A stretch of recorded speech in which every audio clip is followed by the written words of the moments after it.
আমি আন ৰাজ্যৰ মডেলবিলাক আমি কপি নকৰি with efficient administration আমি যোৱা 2 বছৰত we made a profit of total 600 crores আৰু এই বছৰ আমি এই 600 কোটি টকা ইলেক্ট্ৰিচিটিৰ দাম হ্ৰাস কৰি আমি ৰাইজক উভতাই দিম। বহুত সময়ত কয় যে লাভ কৰি ৰাইজৰ কি লাভ হ'ব? ৰাইজৰ লোৱাৰ ইলেক্ট্ৰিচিটি টেৰিফ এইবাৰ আমি বহাগ বিহুৰ পৰা আৰম্ভ কৰিম লাহে লাহে ইলেক্ট্ৰিচিটিৰ দাম কমোৱা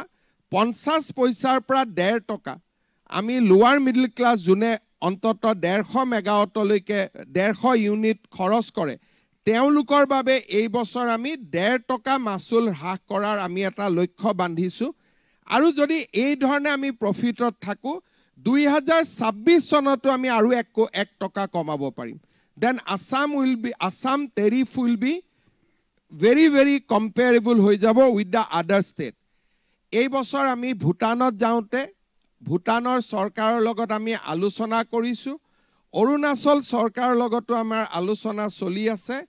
অৰুণাচল আৰু ভূটানত 500 মেগাৱাটছৰ দুটা হাইডেল প্ৰজেক্ট অসম চৰকাৰে উৎপন্ন কৰাৰ বাবে it will be own by Assam government আৰু আসাম গভৰ্ণমেণ্টত অসমত যেহেতু হাইডেল পাৱাৰৰ বৰ্তমান কোনো স্কোপ নাই কপিলি এই বছৰত আমি ইনোগ্ৰেট কৰিম তাৰ পিছত অসমত জলবিদ্যুৎ প্ৰকল্প নাথাকিব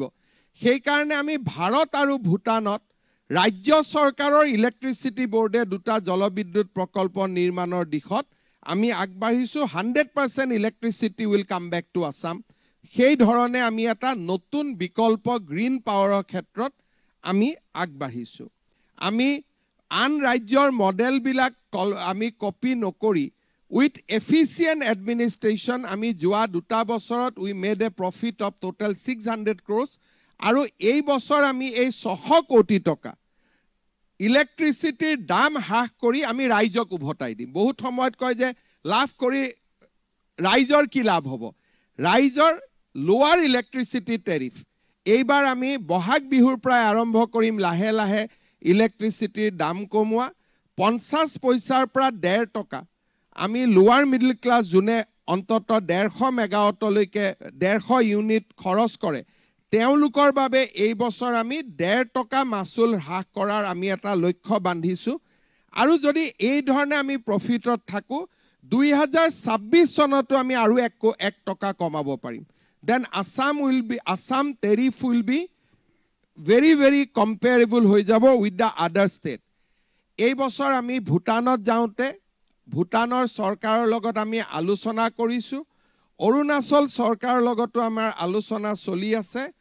অৰুণাচল আৰু ভূটানত 500 মেগাৱাটছৰ দুটা হাইডেল প্ৰজেক্ট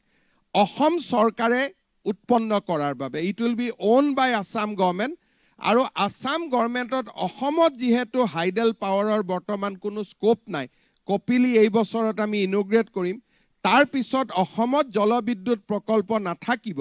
সেই কাৰণে আমি ভাৰত আৰু ভূটানত ৰাজ্য চৰকাৰৰ ইলেক্ট্ৰিচিটি বোৰ্ডে দুটা জলবিদ্যুৎ প্ৰকল্প নিৰ্মাণৰ দিশত